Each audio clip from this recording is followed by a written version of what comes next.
Vamos a compartir pantalla.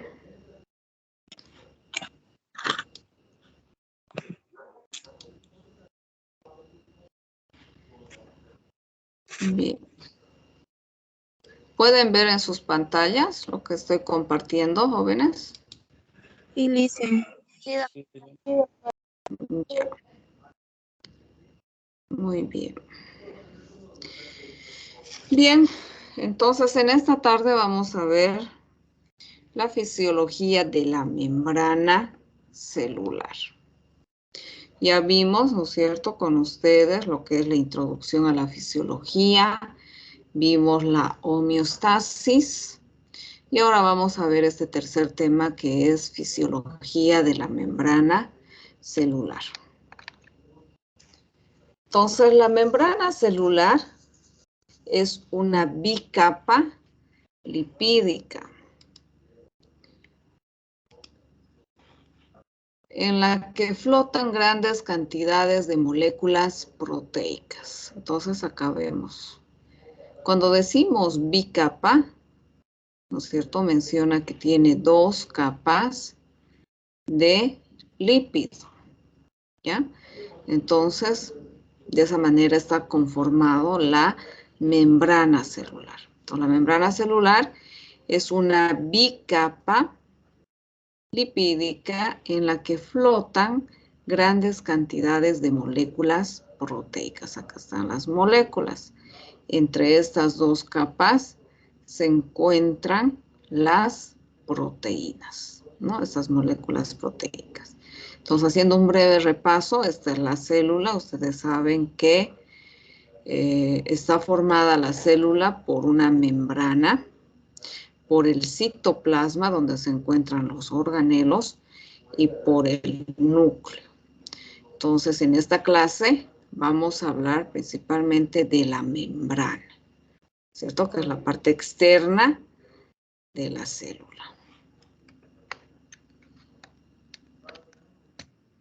Ahora, la bicapa nos dice que no es permeable con los líquidos extra ni intracelulares. ¿Qué quiere decir que no es permeable? Con los líquidos que están, ¿no es cierto?, acá en este compartimento, fuera de la célula, tampoco dentro de la célula. Por la misma composición que tiene, que es lípidos, ¿no es cierto?, la bicapa lipídica, hace que haya separación de estos 2 compartimentos. Entonces, si ustedes mezclan el aceite con el agua, ¿no es cierto?, van a ver de que el aceite no es compatible con el agua, no se puede mezclar.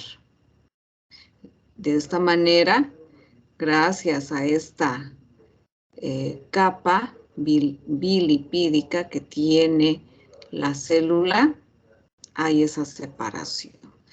Y por lo tanto dice que no es permeable con los líquidos que está fuera de la célula y con el líquido que está dentro de la célula. Por lo tanto, gracias a su composición, constituye una barrera para el paso de sustancias. Entonces, la mayor parte de las moléculas de agua y de las sustancias hidrosolubles entre ambos compartimentos. Ahora, la membrana no puede ser 100% impermeable. Las proteínas se caracterizan por contribuir el transporte de sustancias, interrumpiendo la continuidad de la bicapa lipídica. Entonces, gracias a estas proteínas que se encuentran acá en la membrana de la célula, puede haber transporte de sustancias, tanto de líquido extracelular como de líquido intracelular. Entonces, gracias a estas proteínas, las sustancias entran y salen de la célula.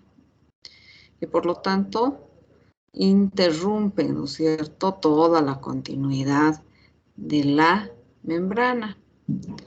Ahora, por lo tanto, constituyen vías de paso a través de la membrana, por lo que se las considera como proteínas de transporte. Entonces, acá estamos viendo en esta imagen que esta es la membrana de la célula.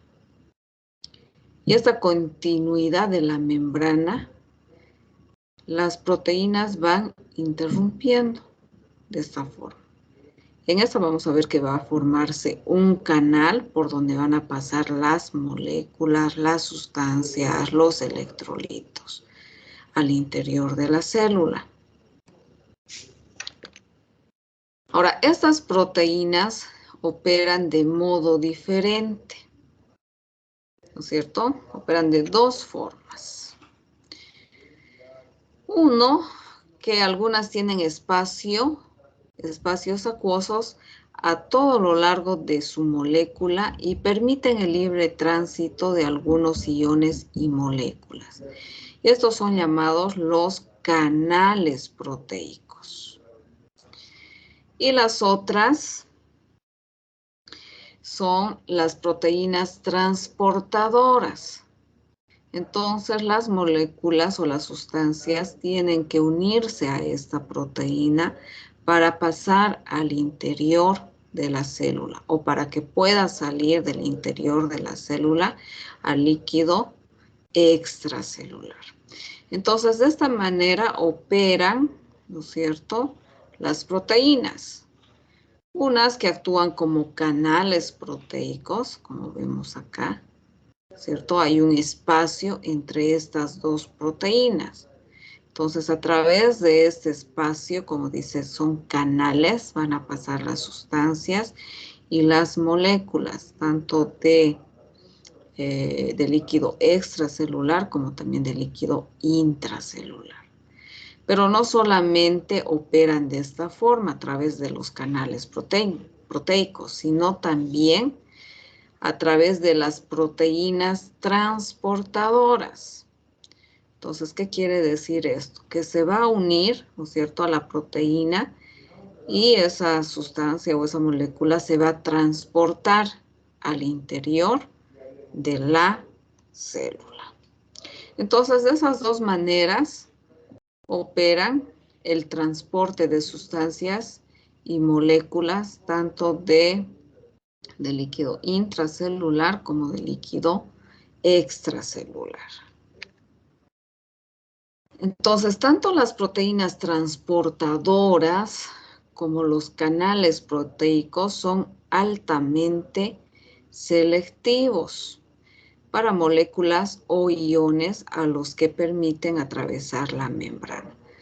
Cuando decimos altamente selectivos, esto quiere decir que ciertas moléculas van a pasar tanto por el canal proteico como también a través de las proteínas transportadoras. Entonces van a ir seleccionando. Van a seleccionar qué electrolito, qué sustancias, qué aminoácidos van a pasar dentro de la célula. Y acá podemos ver estos dos líquidos, ¿cierto? El líquido extracelular y el líquido intracelular. Y vamos a ir analizando, jóvenes. Acá hay electrolitos y hay otros elementos que se encuentran tanto en el extra como en el intracelular. Por ejemplo, el sodio. El sodio es un electrolito. El sodio nos dice acá que en el líquido extracelular tiene 142 miliequivalentes por litro. Y en el líquido intracelular tiene 10 miliequivalentes por litro. Por lo tanto, este electrolito sodio se encuentra en mayor cantidad ¿en qué líquido? ¿En el líquido extracelular o en el líquido intracelular?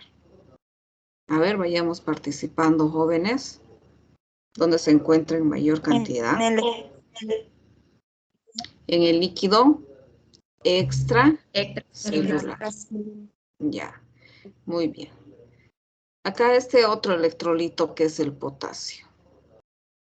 ¿Dónde está en mayor cantidad? ¿En el líquido extracelular o en el líquido intracelular? Líquido intracelular. Ya, en el líquido intracelular. Muy bien. El calcio. ¿Dónde se encuentra en mayor cantidad? En el extracelular. En el extracelular, ¿no es cierto? Con 2.4 miliequivalentes por litro. En cambio, acá en el líquido intracelular tiene 0,0001 miliequivalente. El magnesio, este electrolito, ¿dónde se encuentra En en el mayor cantidad? Intracelular. Muy bien. El cloro, ¿dónde se encuentra en mayor cantidad? En el extracelular. En el líquido extracelular. Entonces hay que ir relacionando, ¿no es cierto?, para ir ya memorizando. El sodio con el cloro siempre van a ir juntos. Por lo tanto, los dos son electrolitos que se encuentran en el líquido extracelular. Muy bien. Acá, el bicarbonato. El bicarbonato, ¿dónde se encuentra en mayor cantidad? En el líquido extracelular. En el líquido extracelular. Los fosfatos. En el líquido intracelular. Intracelular, ¿no es cierto? Y acá los sulfatos. Sulfato, ¿dónde se encuentra en mayor cantidad? En el líquido intracelular. La glucosa. En mayor cantidad en el líquido extracelular. Y los aminoácidos, ¿no es cierto?, se encuentran en mayor cantidad en el líquido Intracelular. Entonces es muy importante, jóvenes, conocer qué electrolitos son extracelulares y qué electrolitos son intracelulares. Entonces, conociendo ya estos valores, nosotros vamos a poder entender quiénes entran al interior de la célula y quiénes salen al exterior de la célula, ¿ya? Entonces, si hablamos de los electrolitos, el sodio y el cloro son extracelulares. Y el potasio, ¿no es cierto?, es intracelular. De la misma forma acá el calcio es extra y el magnesio es intracelular. Muy bien, ¿por qué es importante conocer? Para ver, ¿no es cierto?, de qué líquido hacia qué otro compartimento ingresan estos electrolitos o dónde se va a producir el intercambio. Para entender un poquito más, vamos a hablar sobre el transporte, ¿ya? Entonces, el transporte a través de la membrana celular se produce gracias a dos procesos básicos. Uno que es la difusión, o llamado también transporte pasivo, y el otro que es el transporte activo. Entonces, ¿en qué consiste este transporte pasivo o llamado también difusión? Acá nos dice que implica el movimiento de una sustancia por los espacios intermoleculares de la membrana o por los canales proteicos. Entonces, las sustancias y las moléculas van a pasar por difusión o por transporte activo, ¿no es cierto? Y es el movimiento de una sustancia por los espacios intermoleculares de la membrana. Bien. Y el transporte activo se refiere al movimiento de iones mediante la combinación con proteínas transportadoras, pero en contra de una gradiente de concentración, por lo que se requiere de una fuente de energía adicional. Entonces, ¿cuál es la diferencia entre el transporte pasivo y el transporte activo? ¿Qué diferencia encuentran, jóvenes? Acá nos dice que la difusión es el movimiento de una sustancia por los espacios intermoleculares. Entonces, las sustancias van a pasar, ¿no es cierto?, por los canales proteicos. En cambio, acá se refiere al movimiento de iones mediante la combinación. Entonces, acá se tiene que combinar con una proteína transportadora. ¿Para qué? Para que pueda pasar la sustancia o los iones. Pero, dice, en contra de una gradiente de concentración. Entonces, como tiene que pasar de un lugar de menor concentración a otro lugar de mayor concentración o de una gradiente de mayor concentración, requiere de una fuente de energía adicional. Entonces, para entender un poquito y vea más adelante vamos a profundizar. Dijimos, ¿no es cierto?, que el sodio se encuentra en mayor cantidad en el líquido extracelular y tiene menor concentración en el líquido intracelular. Entonces, en el transporte activo, ¿no es cierto?, nos dice que este sodio, para que pueda pasar de acá, del líquido intracelular, donde se encuentra en menor concentración, necesita de energía. ¿Para qué? Para pasar a este otro lado, donde el sodio se encuentra en mayor concentración. Entonces, acá el gradiente es mayor. Entonces, el sodio pasa de acá, del líquido intracelular al extracelular, a través de esta proteína, combinándose con esta proteína, pero para que pueda pasar del intra al extracelular, requiere ¿de qué? De energía, ¿no? Requiere de energía adicional. Entonces, más adelante ya vamos a profundizar un poquito más. Entonces, ¿por qué es transporte pasivo? Porque pasa por los canales proteicos y no requiere de energía. ¿Por qué es transporte activo?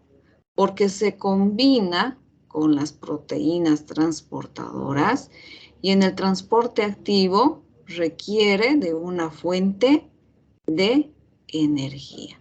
¿Por qué? Porque en este caso tiene que pasar, ¿no es cierto?, la molécula, el electrolito o las sustancias en contra de una gradiente de concentración. ¿Sí? ¿Hay alguna consulta? No tiene fuente de energía en cambio el transporte activo, sí. Como dice, señorita, ¿cuál es su pregunta? Estaba leyendo, doctora, disculpe. Ah, ya. Muy bien. Entonces, esa es la diferencia, ¿ya? Por lo tanto, el transporte a través de la membrana celular se produce gracias a estos dos procesos, no se olviden. La difusión, o llamada también transporte pasivo, y el otro proceso es el transporte activo. Muy bien, entonces acá ya en esta imagen más ampliada vemos, ¿no es cierto?, que acá está el canal proteico. Está compuesta por 2 proteínas. Entre estas 2 proteínas hay un espacio. Entonces, a través de este espacio van a pasar las sustancias, los electrolitos y algunos elementos que son liposolubles. Por lo tanto, acá estamos hablando de una difusión o de un transporte pasivo. Y acá vemos, ¿no es cierto?, las proteínas que se van a encargar de transportar las moléculas y algunos elementos al interior de la célula. Entonces, estas proteínas tienen un receptor. Entonces, a ese receptor se unen las moléculas y algunos elementos para pasar del líquido extracelular al líquido intracelular. Y acá estamos hablando del transporte activo. ¿Por qué? Porque necesitan de energía, ¿cierto? Porque va a pasar de un gradiente de menor concentración a un gradiente de mayor concentración. Entonces, primero vamos a hablar de la difusión, ¿ya? Y dentro de este proceso se divide en 2, en difusión simple y en difusión facilitada. Entonces, la difusión simple se produce por el movimiento cinético de las moléculas e iones a través de los espacios intermoleculares, sin necesidad de unión a proteínas transportadoras. Entonces, acá estamos viendo. La difusión simple, ¿no es cierto?, se produce por el movimiento cinético de las moléculas a través de estos espacios. ¿Por qué dice intermoleculares? Porque están entre estas 2 proteínas. Entonces, acá no necesitan unirse a una proteína transportadora, como vemos en este caso, ¿ya? Entonces, pasan por un movimiento cinético. Ahora, ¿qué elementos pasan a través de este canal de proteínas? Las sustancias liposolubles. ¿Y cuáles son estas sustancias liposolubles? El oxígeno y el dióxido de carbono. Entonces, estos 2 elementos se difunden como si no existiese membrana celular. Entonces, ¿por qué está conformado la membrana celular? Por una bicapa bilipídica, ¿no es cierto? Entonces, acá está, 2 capas de lípidos. Y estas sustancias que son liposolubles, como el oxígeno y el dióxido de carbono, pasan fácilmente por acá, por este canal proteico, por simple difusión. Y además por su composición, porque son liposolubles. Entonces, no presentan ninguna, ¿cómo se podría decir? O sea, que pasan fácilmente, ¿no es cierto? Entonces, ¿por qué? Porque son sustancias liposolubles. Tienen la misma composición que la capa bilipídica. Entonces, nada les impida o les impide para que puedan pasar estos 2 elementos, porque son liposolubles. Pero hay otras sustancias hidrosolubles que también van a cruzar la membrana por los canales proteicos, que son vías acuosas caracterizadas por su alta selectividad. Entonces, como son altamente selectivas, también van a pasar, nos dice, sustancias hidrosolubles, donde su composición es, ¿no es cierto?, líquido. Ya no es liposolubles, sino son hidrosolubles, pero van a pasar por este canal de proteínas. ¿Por qué? Por su alta selectividad. Ahora, ¿cuáles son estos elementos? Estos elementos son el sodio, también transporta el potasio y también este neurotransmisor que es la acetilcolina. Entonces estos elementos, porque son altamente selectivos, van a pasar por difusión simple a través del canal proteico. Ahora, varios de estos canales presentan un mecanismo de compuerta como un medio de control. Entonces acá vemos la compuerta del sodio y en el interior tenemos la compuerta del potasio. Entonces si ve la célula, porque acá dice las moléculas difunden de una área de alta concentración a una de baja concentración. Entonces, como el sodio es un electrolito que está en mayor concentración en el líquido extracelular, entonces va a pasar por esta compuerta al interior de la célula. Entonces, en este sentido, está yendo de un lugar de mayor concentración a uno de menor concentración. Entonces, lo mismo pasa con el potasio. El potasio es un electrolito intracelular. Entonces, al ser un electrolito intracelular que está con mayor concentración en el interior, de la misma forma va a activar la compuerta, pero en este caso del interior de la célula, para salir al líquido extracelular, porque en el líquido extracelular se encuentra en menor concentración. Entonces acá pasa de mayor a menor concentración. De esta manera se van activando estas compuertas. Y de esta manera, ¿no es cierto?, se difunden estos electrolitos, tanto de líquido extracelular como de líquido intracelular. Eso cuando hablamos de la difusión simple. Ahora aquí vamos a ver la difusión facilitada. La difusión facilitada requiere la interacción de las moléculas o iones con una proteína transportadora que los ayuda a cruzar la membrana. Entonces, las sustancias más importantes que cruzan la membrana por este proceso son la glucosa y la mayor parte de los aminoácidos. Entonces, para que pueda pasar la glucosa al interior de la célula, tiene que unirse a esta proteína. Entonces, acá tiene su receptor, ¿no es cierto?, la proteína. Acá estamos viendo que ingresa al interior de esta proteína y a través de esta proteína se transporta al interior de la célula.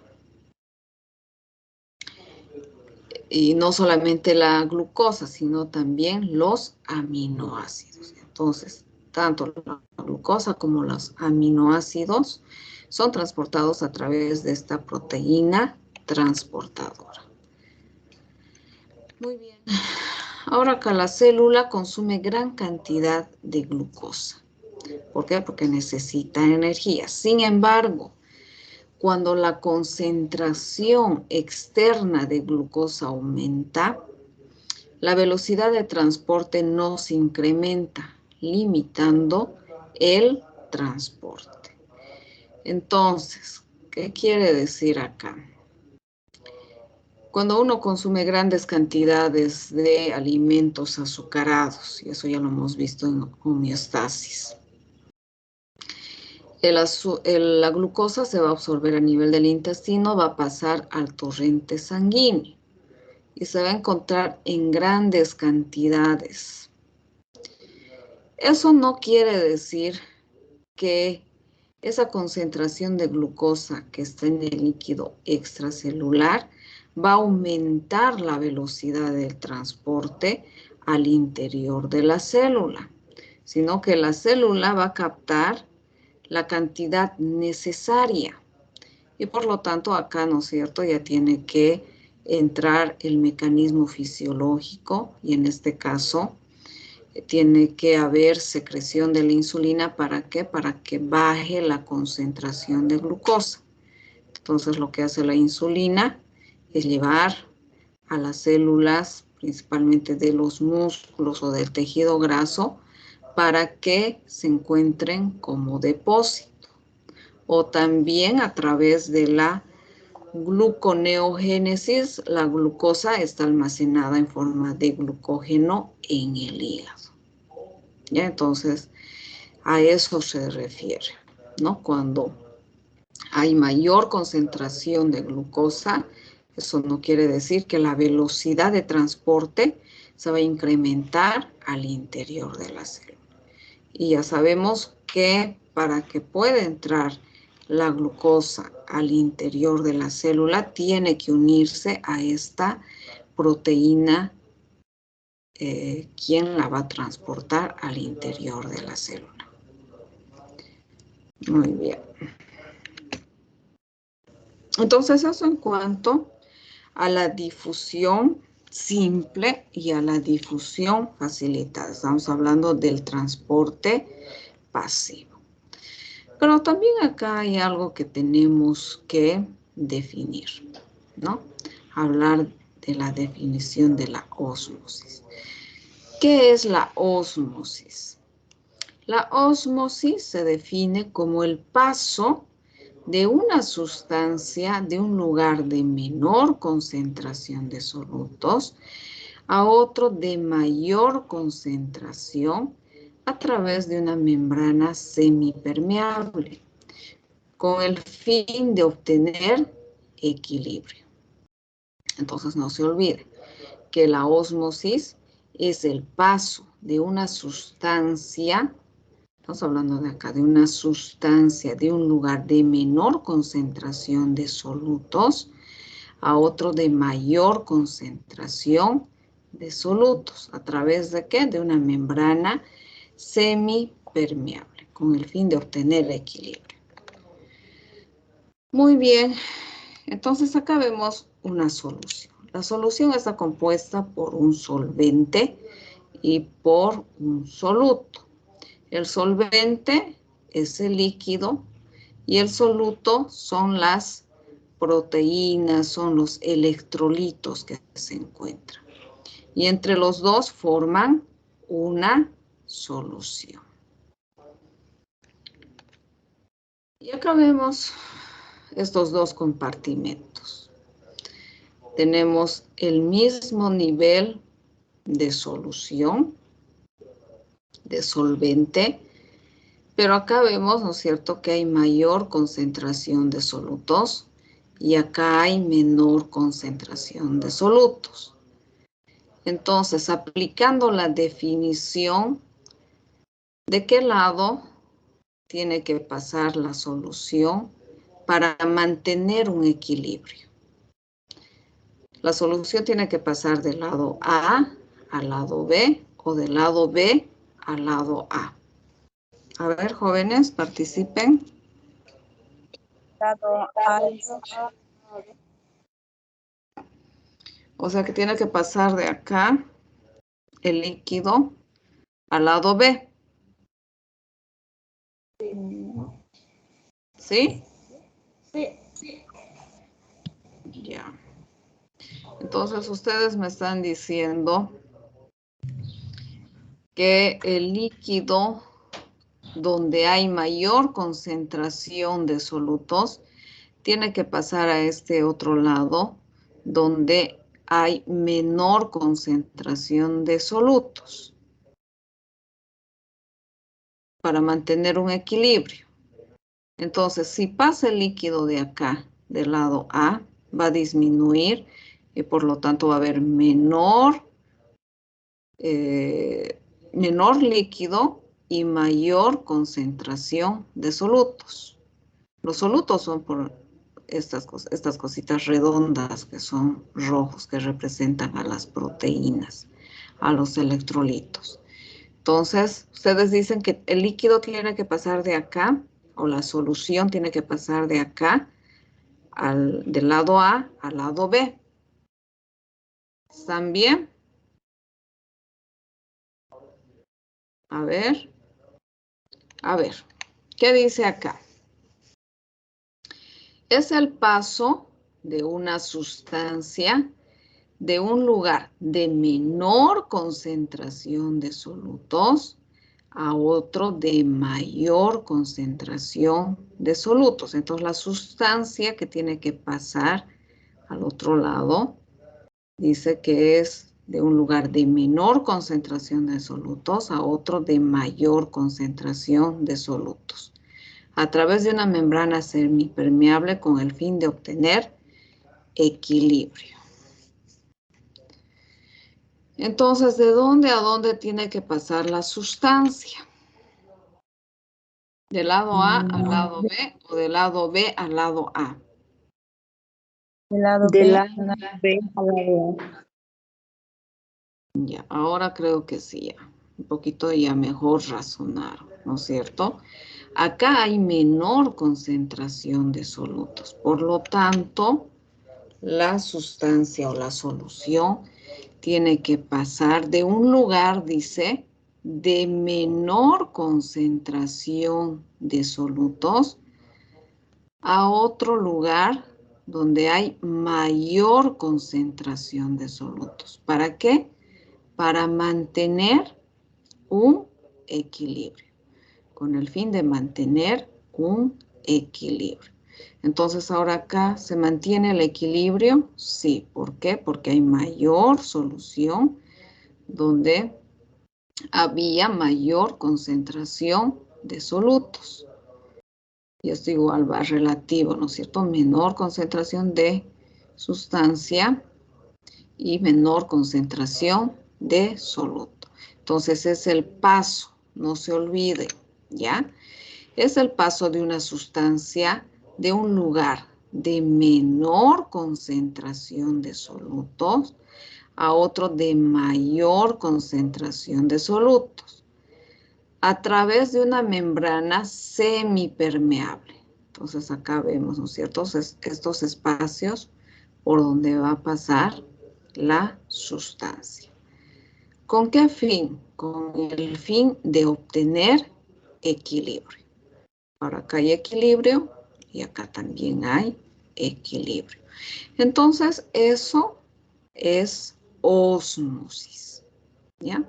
Entonces la ósmosis es el paso de una sustancia de menor concentración de solutos a otro de mayor concentración a través de una membrana semipermeable, con el fin de ¿qué? De mantener un equilibrio.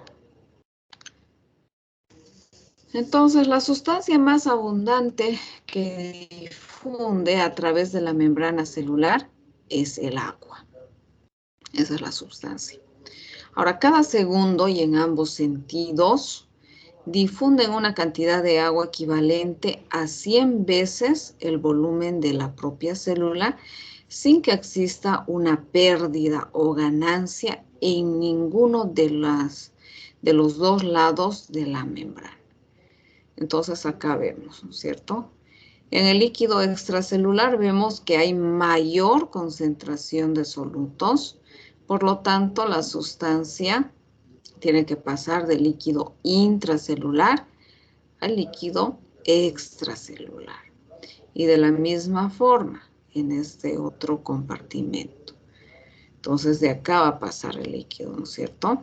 O la sustancia del líquido extracelular al líquido intracelular. ¿Por qué? Porque acá hay mayor concentración de solutos. Entonces, la sustancia es el paso de un lugar de menor concentración de solutos a uno de mayor concentración de solutos. ¿Con el fin de qué? De mantener un equilibrio. Y eso es lo que pasa en nuestro cuerpo. Ese soluto, jóvenes, para nosotros son las proteínas. Y estas proteínas se encuentran en mayor proporción en el líquido intravascular y en menor proporción en el líquido intersticial. Por lo tanto, el líquido que está acá en los tejidos, en el líquido intersticial, pasa hacia el líquido intravascular, ¿no es cierto? A través de la presión hidrostática.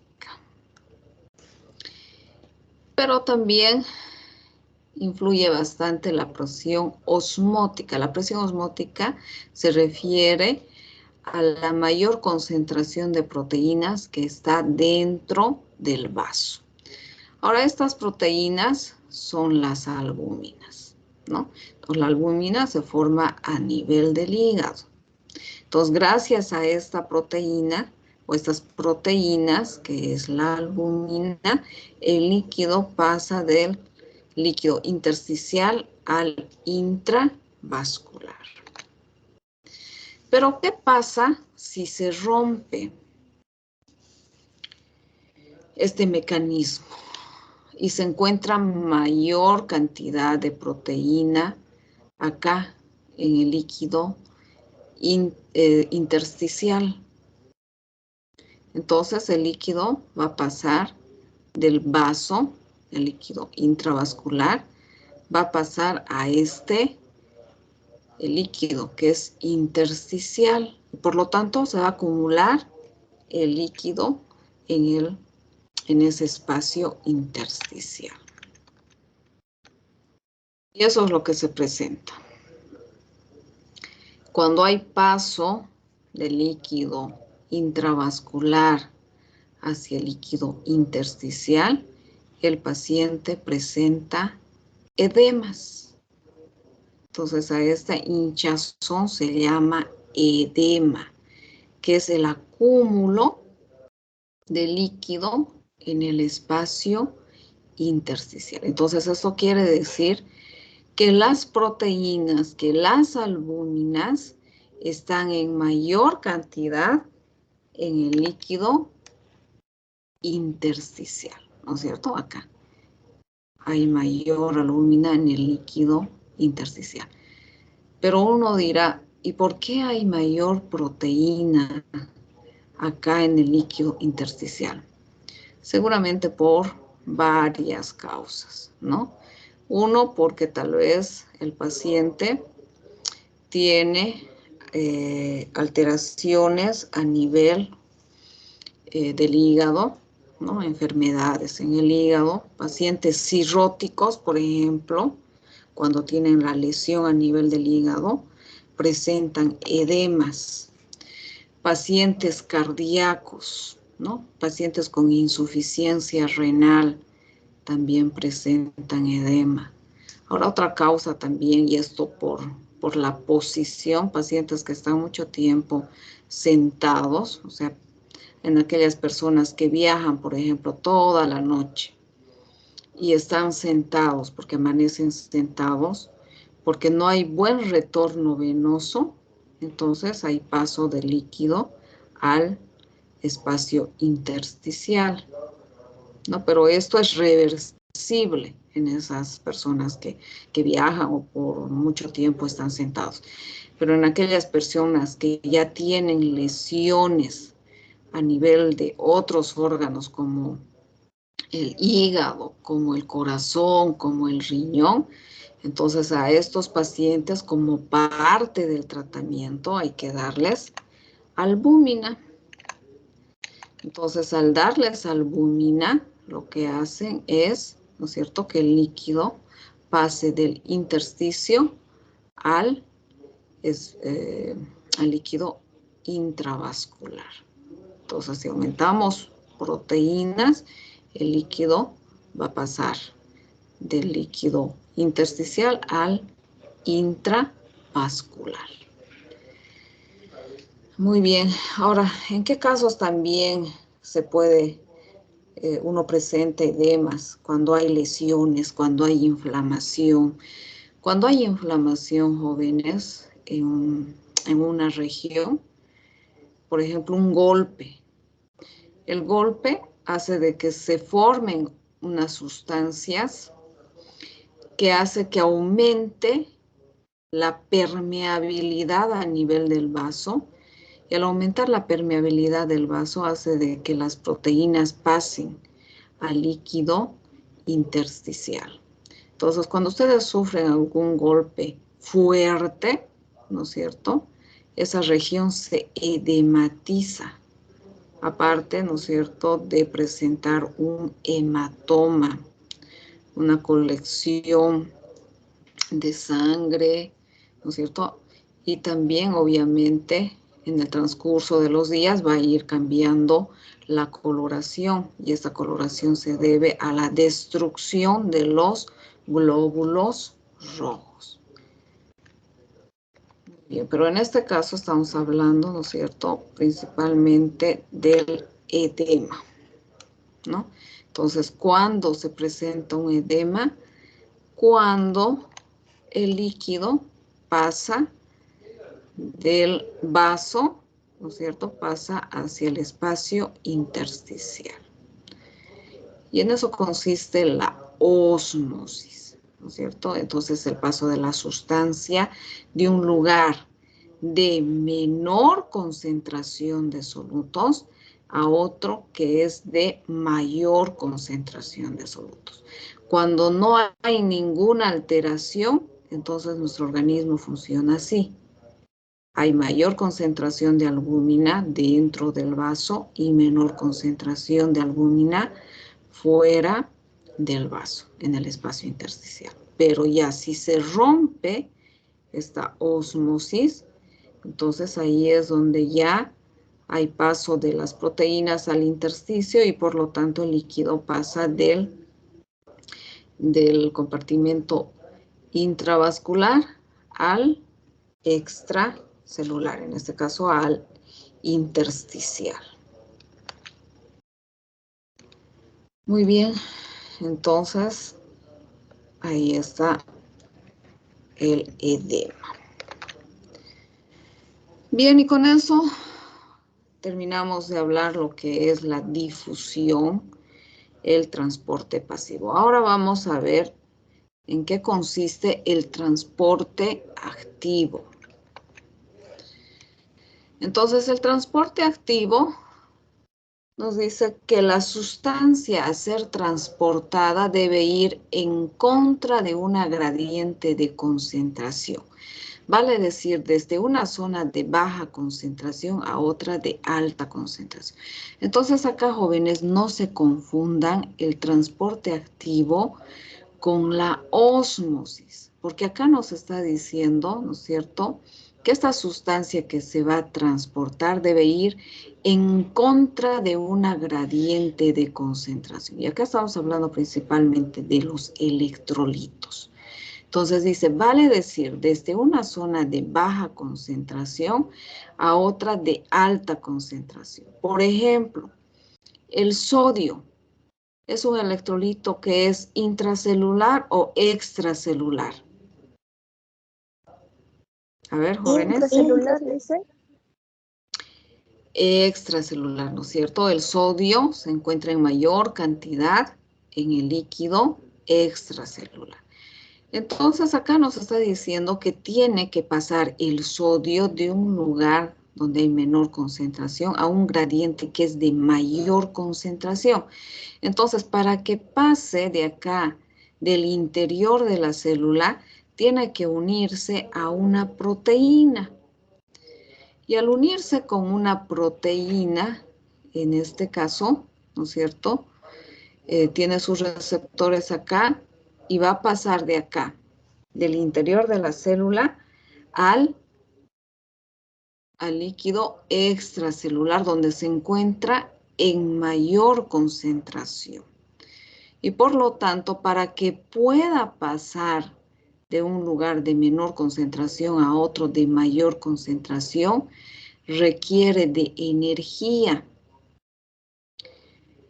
Y de esta forma, el sodio va a pasar del líquido intracelular al extracelular gracias a esta proteína, quien la va a transportar, pero también gracias a que va a liberar energía o requiere de energía para que pueda pasar. No sé si se entendió el transporte activo. A ver, vamos a ver acá. Dice, para lograr este objetivo, se libera energía que produce el movimiento cuesta arriba. Entonces, de la sustancia que se transporta a través de la membrana. A este proceso que transporta sustancias contra una gradiente de concentración o cuesta arriba se llama transporte activo. Y acá vamos a ver, este es el ejemplo con el que van a entender un poquito más. Vamos a dar el ejemplo de estos dos electrolitos, que es el sodio y que es el potasio. Entonces, dijimos que el sodio se encuentra en mayor cantidad, ¿dónde? En el líquido extracelular, ¿no es cierto? Con 142 miliequivalentes. En cambio, el potasio es un electrolito que es intracelular, que se encuentra con 140 miliequivalentes.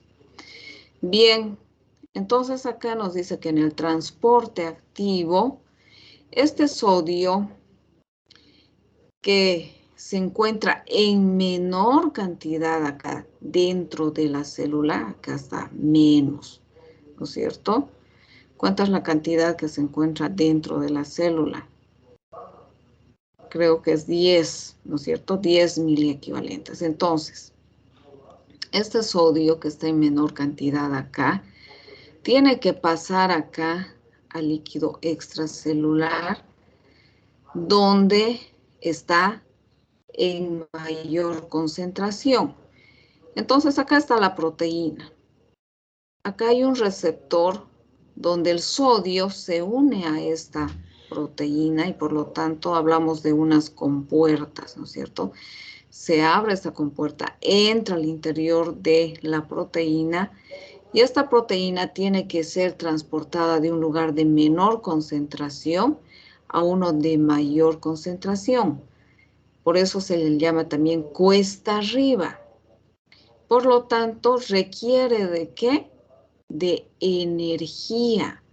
¿Y quién se la va a dar esa energía? El adenosín trifosfato.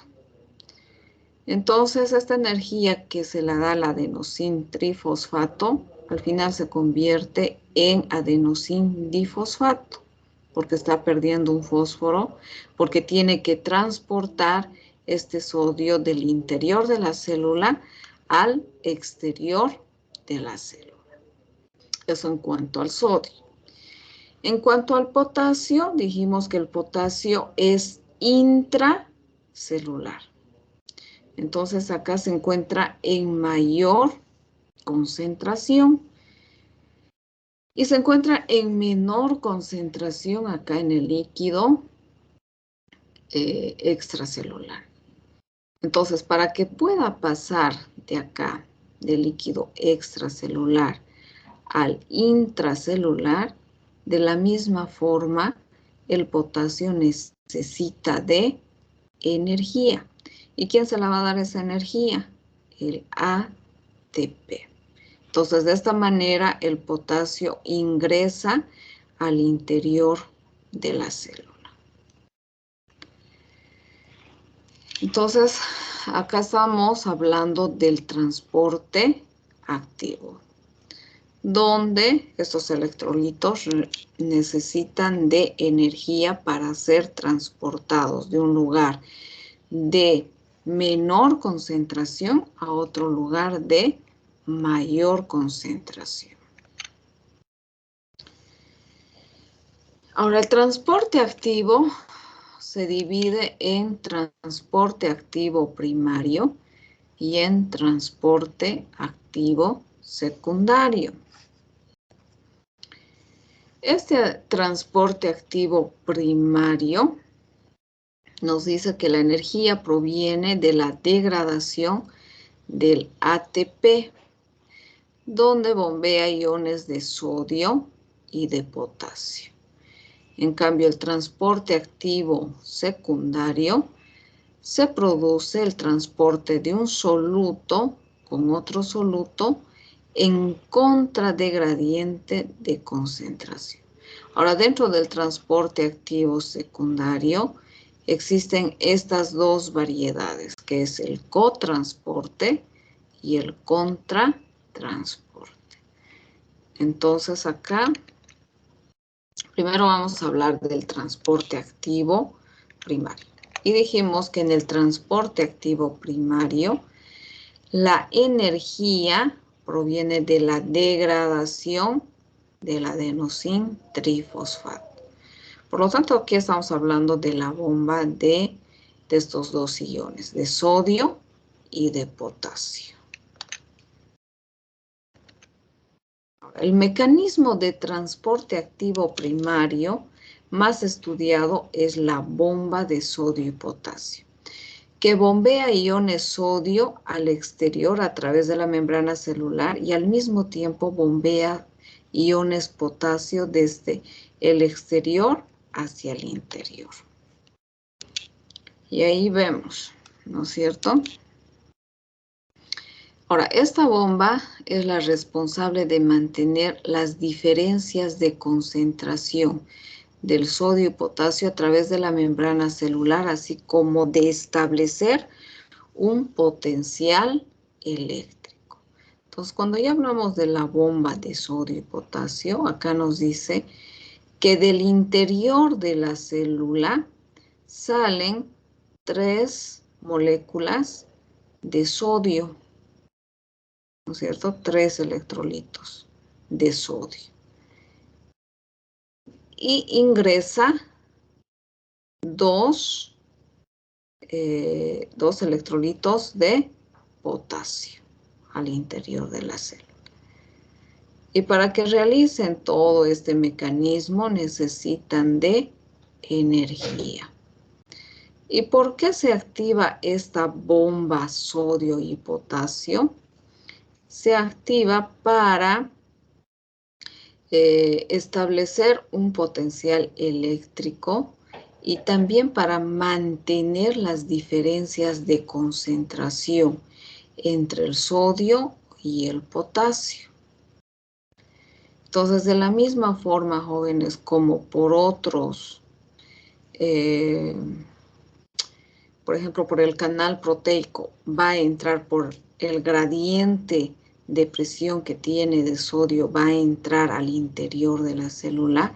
Entonces, la célula necesita sacar el sodio del interior al exterior.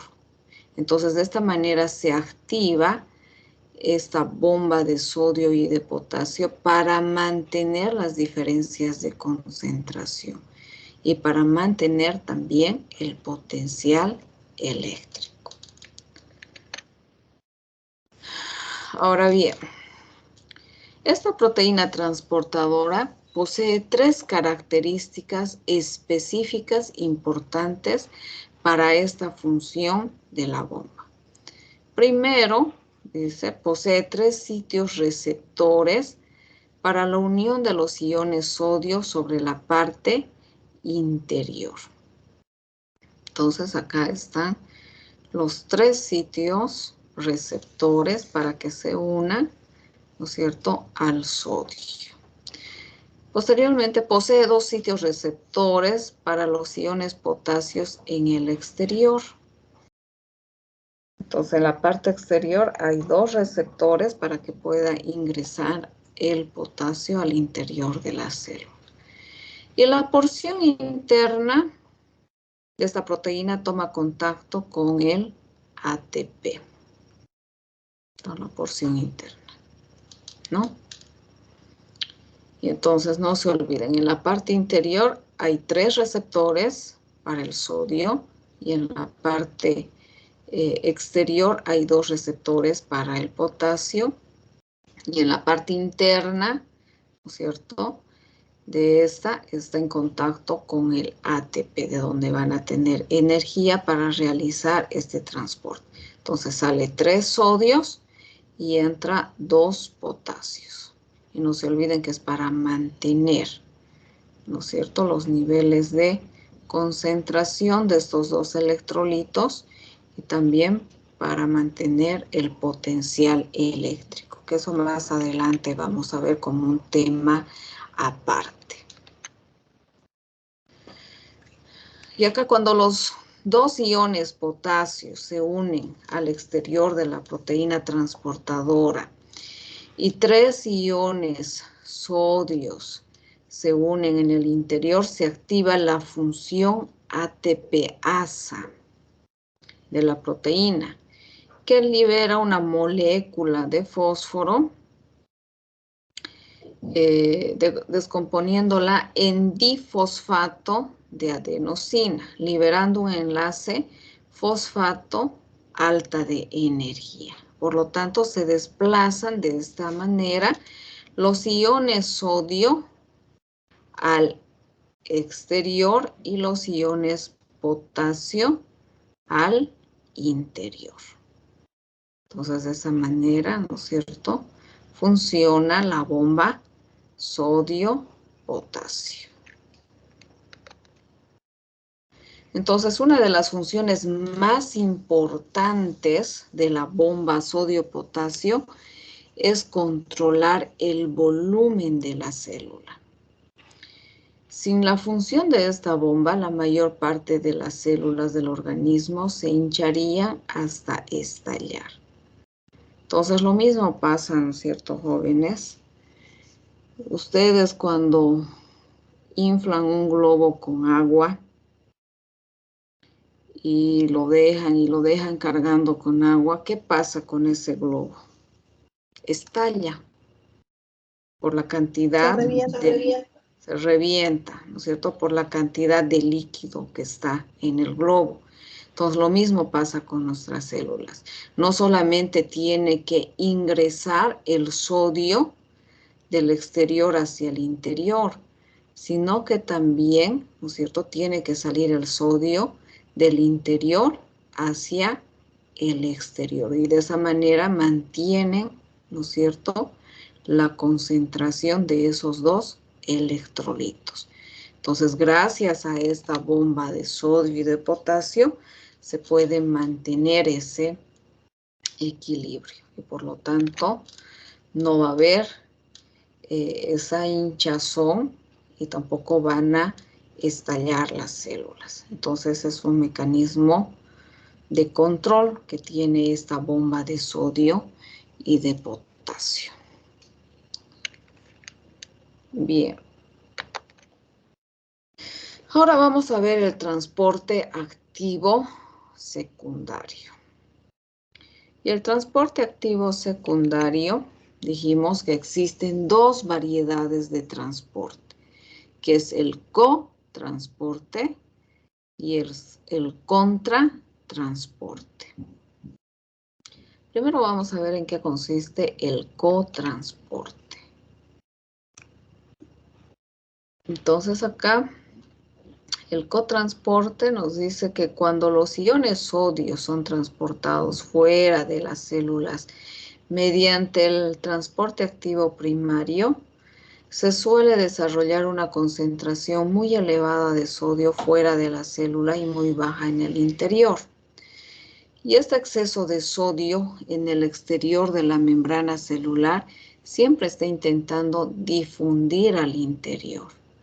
Entonces, esta energía de difusión de sodio puede arrastrar a otras sustancias junto con él hacia el interior de la célula a través de la membrana celular. Entonces, este fenómeno se denomina cotransporte. Y dentro de este fenómeno está la glucosa y numerosos aminoácidos que son transportados al interior de la célula por cotransporte de sodio.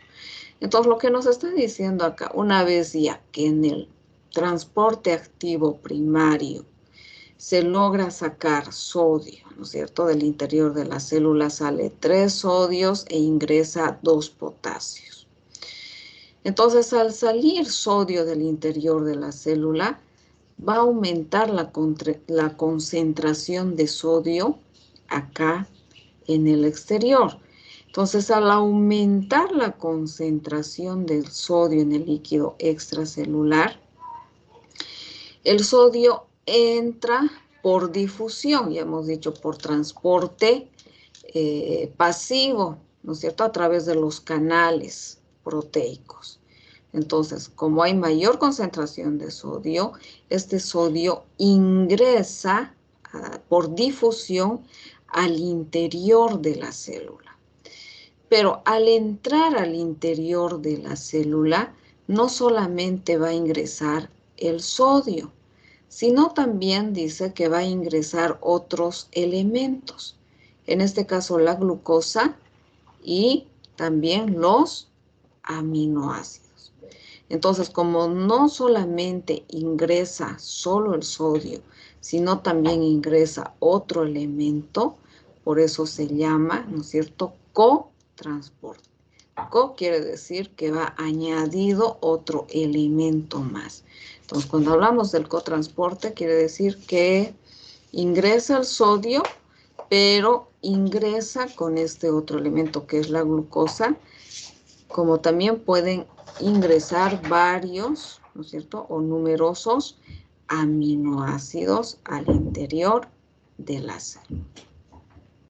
Muy bien, entonces, acá ya estamos hablando del transporte activo secundario. Por lo tanto, vemos acá 2 receptores en esta proteína transportadora, que un receptor es para el sodio y el otro receptor es para la glucosa. Y entonces los 2 elementos entran al mismo tiempo al interior de la célula. Ese es el cotransporte, entonces no se olviden, cotransporte. ¿Y en qué consiste el contratransporte? En el contratransporte, los iones sodio intentan de nuevo difundir al interior de la célula debido a su elevada concentración. Entonces, nuevamente este sodio, como está en mayor concentración acá en el líquido extracelular, nuevamente quiere ingresar al interior de la célula por su mayor concentración. Pero acá dice, sin embargo, en esta ocasión, la sustancia que hay que transportar está en el interior de la célula. Y lo que está en el interior de la célula debe ser conducida al exterior de la célula. Por lo tanto, un ion sodio se une a la proteína transportadora en la superficie exterior de la membrana, mientras que la sustancia que tiene que ser contratransportada se une en la porción interna de dicha proteína. Y este proceso se produce entre el sodio, en este caso entre el sodio y el calcio, y esto ocurre en todas las membranas celulares, ¿no? E implica el ingreso de ion sodio y sale el ion potasio.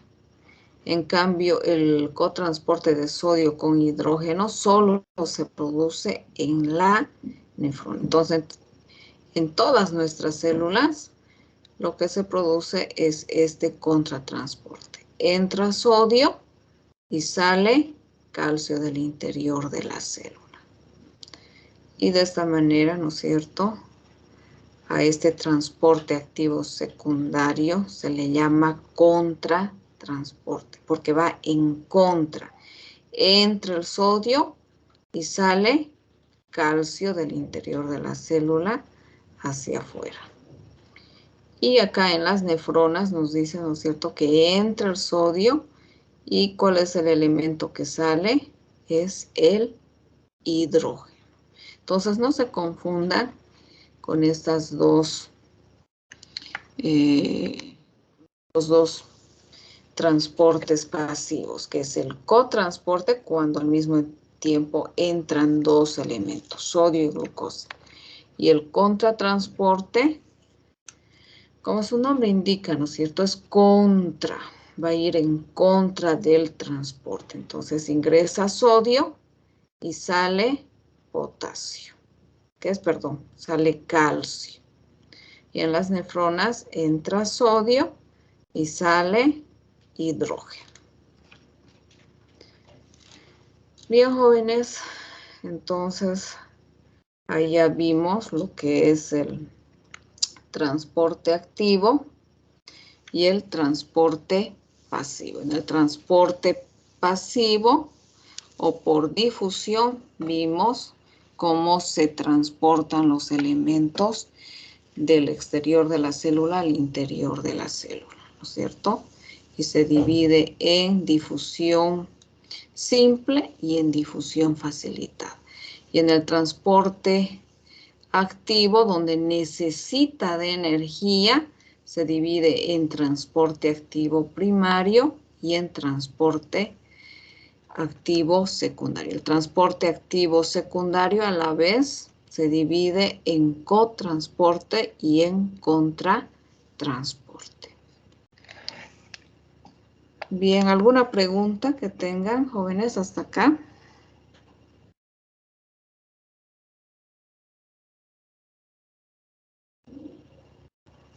Al momento de dar nuestro primer examen, ¿usted nos dirá qué temas daremos de todo lo que nos ha explicado en las 3 clases?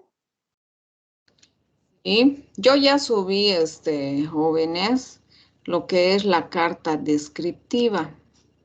Y en la carta descriptiva, si ustedes ven, están los temas que tenemos que avanzar con las fechas, ¿no es cierto?